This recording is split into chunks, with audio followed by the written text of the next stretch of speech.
और राधा दोनों सगी बहनें थीं, मगर दोनों के स्वभाव में जमीन आसमान का अंतर था। राधा जहाँ स्वभाव से विनम्र और दरियादिल थी, वही सीमा एक नंबर की स्वार्थी और लालची थी। कॉलेज खत्म होने के बाद उनके माँ बाप ने उनकी शादी करने का फैसला किया।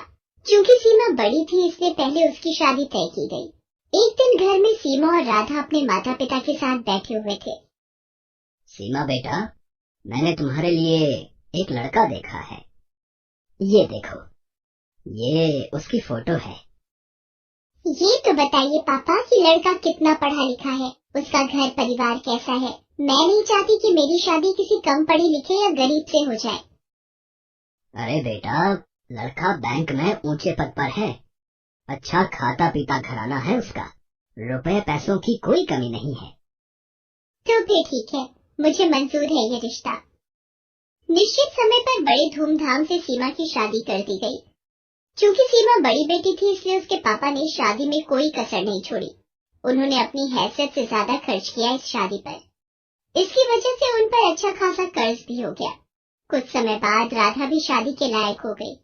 एक दिन, सुनो जी, मैंने राधा के लिए भी एक लड़का देखा है।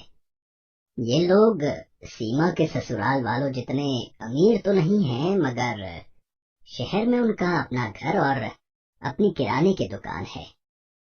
अपनी राधा खुश तो रहेगी ना वहाँ? हाँ हाँ, क्यों नहीं। चाहता तो मैं भी था कि सीमा की तरह राधा की शादी भी बड़े धूमधाम से करूं, मगर पैसे की समस्या सामने खड़ी है। कितने बड़े बड़े घरों में उसके लिए रिश्ता देखा, मगर पैसों की वजह से बात आगे नहीं बढ़ पाई। तभी राधा वहाँ आ जाती है। वो अपने माता पिता की सारी बातें सुन चुकी थी। आप चिंता मत करो पापा, आपने जहाँ मेरा रिश्ता तय किया है, मैं वही खुश रहूंगी। मुझे तो बस आप लोगों का आशीर्वाद चाहिए। राधा की बातें सुनकर उसके पिता को थोड़ी शांति मिली। निश्चित समय पर बड़े ही सीधे साधे तरीके से राधा की भी शादी हो गई।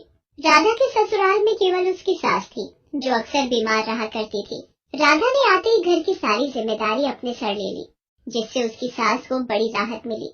राधा दिन भर घर का काम करती थी और समय मिलने पर वह दुकान के कामों में अपने पति का हाथ भी बटाती थी। उधर सीमा की जिंदगी ऐशो आराम से गुजर रही थी, कभी शॉपिंग तो कभी किटी पार्टी।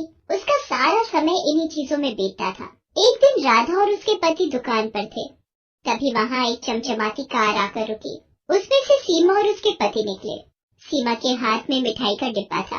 दोनों दुकान में गए और सीमा राधा को मिठाई का डिब्बा देते हुए बोली, तेरे जीजा जी ने आज ही इस कार की डिलीवरी दी है, पूरे 20 लाख की कार है। मैंने सोचा ये खुशखबरी राधा को दी जाए। दरअसल सीमा राधा को जलाने के लिए अपनी कार दिखाने वहाँ आई थी, मगर भोली भाली राधा उसकी इस चाल को समझ नहीं पाई। मगर राधा का पति अनिल इन बातों को समझ गया।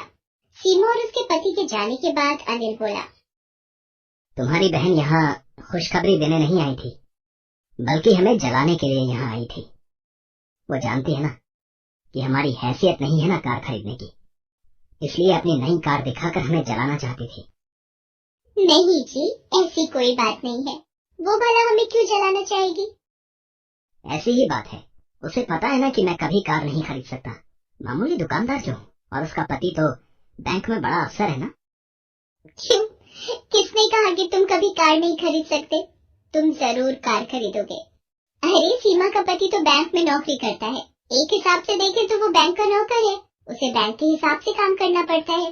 मगर यहाँ तुम तो अपने मालिक हो, तो तुम जैसे चाहो अपनी मर्जी के मुताबिक काम कर सकते हो। अगर तुम ठान लो तो कुछ भी कर सकते हो। मैं हर कदम पर तुम्हारे साथ हूँ। देखना, थोड़े ही दिनों में तुम एक कार क्या 10 कारों के मालिक बन जाओगे। उसने सारी चिंता छोड़कर जी तोड़ मेहनत करना शुरू किया। वो रोजाना सुबह 7 बजे दुकान खोलता था और देर रात 10 बजे तक दुकान पर ही रहता था। दोपहर के बाद राधा भी उसका हाथ बटाने दुकान पर आ जाती थी। राधा और अनिल दोनों ही स्वभाव से कोमल थे। ग्राहकों से बड़ी ही विनम्रता से बात करते थे। इसका नतीजा ये होता था कि जो भी एक बार उनके यहाँ से सामान ले जाता, वो फिर बार बार वहीं आता था। ग्राहकों को कम दाम में अच्छा माल देने के लिए राधा और अनिल ने एक शानदार योजना बनाई। वो दुकान का सामान शहर के व्यापारियों से न खरीदकर सीधे दिल्ली और मुंबई जैसे बड़े शहरों से मंगाने लगे। इससे ग्राहकों को भी अच्छा सामान मिल जाता था और दुकान में मुनाफा भी ज्यादा होता था। इस तरह धीरे धीरे कुछ ही सालों में अनिल ने राधा के नाम से कई किराने, फल, सब्जियों और डेयरी उत्पादों की दुकानों का शुभारंभ किया और उनका नाम रखा राधा ग्रोसरी मार्ट। अब अनिल और राधा की शहर में कई ग्रोसरी दुकानें थीं। उनकी गिनती अब शहर के जाने माने और अमीर हस्तियों में होने लगी थी। राधा की सास तो खुशी से फूली नहीं समाती थी। वो सबसे कहती थी, अरे मेरी बहू तो साक्षात लक्ष्मी का रूप है। वो इस घर में आई और देखो घर को क्या से क्या बना दिया। साक्षात लक्ष्मी है मेरी बहू। मिट्टी को हाथ लगा दे तो सोना बन जाए। एक दिन अनिल नई कार लेकर घर आया। अरे फिर नई कार ले आए? मैं कुछ नहीं कर रहा। ये तो तुम्हारी बात ही सच हो रही है। कौन सी बात? अरे तुमने ही तो कहा था ना कि मैं एक नहीं 10 कारों का मालिक बनूंगा। लो उनमें से 7 तो आ गई, बस अब 3 और बची हैं। राधा खिलखिलाकर हंसती। चलो इसी खुशी में तुम्हारी बहन के घर मिठाई दे आए। दोनों मिठाई लेकर सीमा के घर चले। कार से उतरकर दोनों उसके घर के अंदर पहुंचे। अंदर सीमा और उसके पति में लड़ाई चल रही थी। इस लड़ाई की धुन में उन्हें पता ही नहीं चला कि कब राधा और अनिल वहां आए। अरे मैं पूछती हूँ कि जरूरत क्या थी बैंक में पैसे गबन करने की? तुम्हारी जमानत करवाने में घर की सारी जमा पूंजी खर्च हो गई। पर से बैंक ने तुम्हें नौकरी से भी निकाल दिया है। घर में एक पैसा भी नहीं है। घर गाड़ी सब गिरवी पड़े हैं। तुम्हारे एक गलत कदम ने सब मिट्टी में मिला दिया। मैंने क्या अपने लिए बैंक से पैसे गबन किए थे? ये सब तुम्हारी वजह से हुआ है। तुम्हें ही शौक चढ़ा था पार्टी करने का, शॉपिंग करने का। अब भुगतो। देखो जी, ताने मत मारो। कोई और लड़की होती तो अब तक तुम्हें ठेंगा दिखाकर अपने मायके चली गई होती। तो तुम भी चली जाओ ना, किसने रोका है तुम्हें? जानते हो ना कि मेरे मायके की हालत खराब है, इसीलिए शेर बन रहे हो। अभी वो लोग झगड़ ही रहे थे कि उनकी नजर अनिल और राधा पर पड़ती है। सीमा रोते हुए राधा से लिपट जाती है। अरे आप लोग यहाँ, मैं आपको कुछ कहने की जरूरत नहीं है। हम लोग सब जान चुके हैं। मैंने सुना है इस महीने आप एक नई ग्रोसरी स्टोर खोलने वाले हो। अगर वहाँ का मैनेजर आप मुझे बना दें तो बड़ी कृपा होगी। हमारे घर की हालत तो आप देख ही रहे हैं। आपसे कुछ छुपा हुआ नहीं है। अनिल और राधा ने एक बार एक दूसरे की ओर देखा और फिर सीमा के पति को हाँ बोल दिया। अब सीमा का सारा घमंड चूर चूर हो गया था। एक समय में जिसे वो अपने दौलत की झूठी शान दिखाकर जलाना चाहती थी, आज वो उसी के रहमो करम पर थी। उसे एहसास हो गया था कि दौलत पर कभी घमंड नहीं करना चाहिए। प्रीति की बुआ शोभा दिल्ली में रहती थी। प्रीति के पिता धनराज चाहते थे कि प्रीति अपने कॉलेज की पढ़ाई शहर में अपनी बुआ के घर रहकर ही पूरी करे। प्रीति, तुम्हारी बुआ ने सोनिया के कॉलेज में बात कर ली है। तुम अपना सारा सामान पैक कर लो, कल सुबह की तुम्हारी बस है। प्रीति, शोभा दीदी बहुत अच्छे स्वभाव की हैं। वो तुम्हारा पूरा ध्यान रखेंगी। अगले दिन प्रीति अपनी बुआ के घर दिल्ली आ जाती है। सोनिया शोभा से कहती है, मम्मी आपको मेरा ही कॉलेज मिला था इस गांव की गवार के एडमिशन के लिए। सोनिया धीरे बोलो, प्रीति बाहर ही है और वो तुम्हारे मामा जी की बेटी है। भूलो मत, तुम्हारी माँ भी एक गांव से ही शादी करके शहर आई थी। मम्मी आप जो भी बोलो पर मुझे इस गांव वाली से दूर ही रखना, वरना मेरा स्टेटस भी खराब हो जाएगा। पता नहीं, लग रहा है इसके आने से घर में गोबर जैसी बदबू आ रही है। मैं जरा नहा कर आती हूँ। प्रीति सोनिया के कमरे से आती आवाजों को सुन तो रही थी, पर अपनी बुआ के निर्मल स्वभाव के कारण वो उस वक्त चुप रही। अगले दिन प्रीति कॉलेज जाने के लिए तैयार होती है। तुम ये देसी सलवार कमीज में कॉलेज जाओगी? पर गांव में तो मैं यही सलवार सूट ही पहनती हूँ और मैं यही लेकर आई हूँ। नहीं नहीं प्रीति, ये अच्छा है जो भी तुमने पहना है। सोनिया को तो फिजूल में मजाक करने की आदत है। वैसे मैंने ड्राइवर को बोल दिया है, तुम सोनिया के साथ ही कॉलेज चली जाओ। सोनिया, प्रीति का कॉलेज में पहला दिन है, इसका ख्याल रखना। सोनिया मुंह बनाती हुई गाड़ी में जाकर बैठ जाती है। प्रीति भी उसके साथ चुपचाप गाड़ी में बैठ जाती है। पूरे रास्ते प्रीति सोनिया से बात करने की कोशिश कर रही थी, पर सोनिया बार बार अपने मेकअप में और अपनी सेल्फी लेने में ही व्यस्त रही। सोनिया कॉलेज आने से थोड़ी देर पहले ही ड्राइवर को गाड़ी रोकने के लिए कहती है, ड्राइवर गाड़ी रोको, प्रीति गाड़ी से नीचे उतरो। पर सोनिया मैडम, आपका कॉलेज तो अभी थोड़ा आगे है। ड्राइवर, तुमसे जितना कहा जा रहा है उतना सुना करो। और प्रीति, तुम यहाँ से कॉलेज अकेले जाओगी पैदल। मैं नहीं चाहती कि मेरी फ्रेंड्स तुम जैसी गांव की गवार को मेरे साथ गाड़ी से उतरते हुए देखें। सोनिया प्रीति को गाड़ी से उतार देती है और गाड़ी आगे चली जाती है। प्रीति अकेली सड़क पर पैदल ही कॉलेज तक पहुंचती है। वो सोनिया के पास जाती है। सोनिया, सोनिया सुनो तो।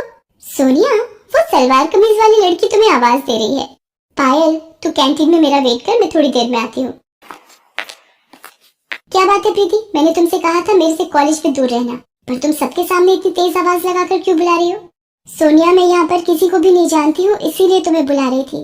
क्या तुम मुझे सबसे मिलवा सकती हो? आज इसका सबसे मिलने का किस्सा ही खत्म कर देती हूँ। चला कैंटीन में, सबसे तेरी पहचान करवाती हूँ। सोनिया प्रीति को कॉलेज की कैंटीन में ले जाती है।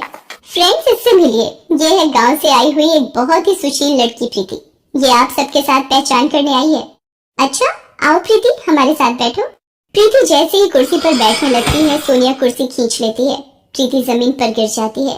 ओह सॉरी प्रीति, मुझे लगा तुम दूसरी कुर्सी पर बैठने वाली हो। कोई बात नहीं प्रीति, तुम इस कुर्सी पर बैठ जाओ। बेचारी प्रीति को अपमानित करते सोनिया को जरा भी लज्जा नहीं आ रही थी। कॉलेज के सभी लड़के लड़कियां प्रीति पर हंसने लगते हैं। सोनिया प्रीति को रोजाना ही परेशान करती रहती थी। कॉलेज में ही सोनिया का एक दोस्त था मोहित, वो भी बहुत ही बिगड़ा हुआ लड़का था। एक दिन, सोनिया, आज शाम की पार्टी में क्लब आ रही हो ना? देखो कोई बहाना नहीं चलेगा, आज मेरा जन्मदिन है और तुम बिल्कुल मना नहीं कर सकती हो। हाँ मोहित, तुम मेरे बेस्ट फ्रेंड हो, मैं तुम्हारे जन्मदिन की पार्टी में जरूर आऊंगी। सोनिया मोहित की बर्थडे पार्टी में जाने के लिए तैयार होने लगती है। सोनिया, प्रीति को भी अपने साथ लेते जाओ। जब से वो शहर आई है एक बार भी कहीं घूमने नहीं गई और मैं तुम्हारा नो नहीं सुनूंगी।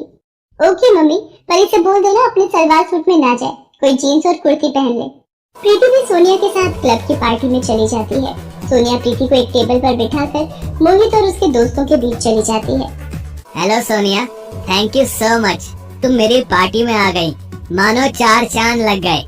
आओ डीजे पर डांस करते हैं। सोनिया मोहित और उसके दोस्तों के साथ डीजे पर डांस में व्यस्त हो जाती है। प्रीति पानी लेने के लिए काउंटर पर जाती है। तभी, कितनी गोलियां डाली हैं ड्रिंक में?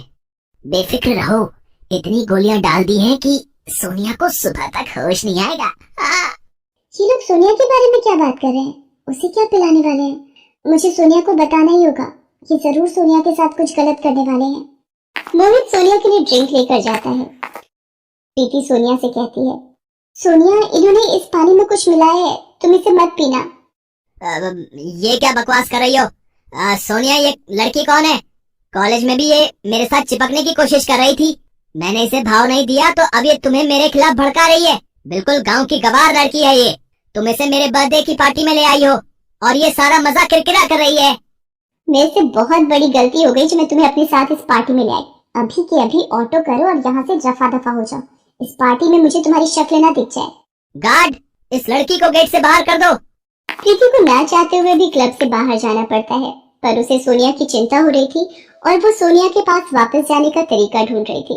उधर मोहित सोनिया को नशे की गोलियां मिलाकर वो ड्रिंक पिला देता है। मोहित, मुझे चक्कर आ रहे हैं, सिर घूम रहा है। अब एक काम करते हैं ना, हम ऊपर रूम में चलते हैं। मोहित सोनिया को होटल के कमरे में ले जाता है और सोनिया के नशे में होने का फायदा उठाने लगता है। मोहित, छोड़ो मुझे, ये क्या कर रहे हो? बचाओ, बचाओ। क्यों? कॉलेज में तो बड़ा स्टाइल मारती रहती हो, अब शर्माने का नाटक क्यों? मैं ही तो हूँ तुम्हारा बेस्ट फ्रेंड, मुझसे क्या शर्माना। तभी दरवाजा पीटने की आवाज आने लगती है। सोनिया किसी तरह दरवाजा खोलने में कामयाब हो जाती है। प्रीति, तू? मैंने तो। सोनिया बेहोशी की हालत में थी। इतनी देर में शोभा भी होटल पहुंच जाती है। प्रीति ने शोभा को फोन कर दिया था और सारी बात बता दी थी। शोभा ने मैनेजर से फोन पर बात की और प्रीति को अंदर आने की इजाजत मिली। सर, इसी लड़के ने सोनिया को नशे वाला पानी पिलाया था। गार्ड, पकड़ लो इस लड़के को, हमारे होटल का नाम खराब करता है। तुझे तो मैं पुलिस के हवाले करूंगा। इंस्पेक्टर साहब, इस लड़के को यहाँ से ले जाइए। बड़े घर के बिगड़े साहबजादे हैं ये, जेल की हवा भी खानी जरूरी है। शोभा प्रीति के साथ सोनिया को घर ले आती है। अगली सुबह, प्रीति, मुझे माफ कर दो, मैंने हमेशा तुम्हारा अपमान किया। तुम गांव से आई हो ये कहकर हमेशा तुम्हारा मजाक बनाया, पर कल तुमने मेरी इज्जत बचाकर मेरे ऊपर बहुत बड़ा एहसान किया है। मुझे अपनी गलती का एहसास है। क्या तुम अपनी बहन को माफ कर दोगी? हाँ, एक शर्त पर माफ कर सकती हूँ। कॉलेज की कैंटीन का समोसा मुझे अपने हाथों से खिलाओगी? उस दिन के बाद से सोनिया का स्वभाव प्रीति के लिए बिल्कुल बदल जाता है। शोभा भी ये सब देखकर बहुत खुश होती है। शहर की छोरी गांव की गोरी एक दूसरे के दिल में प्यार की जगह बना लेती हैं।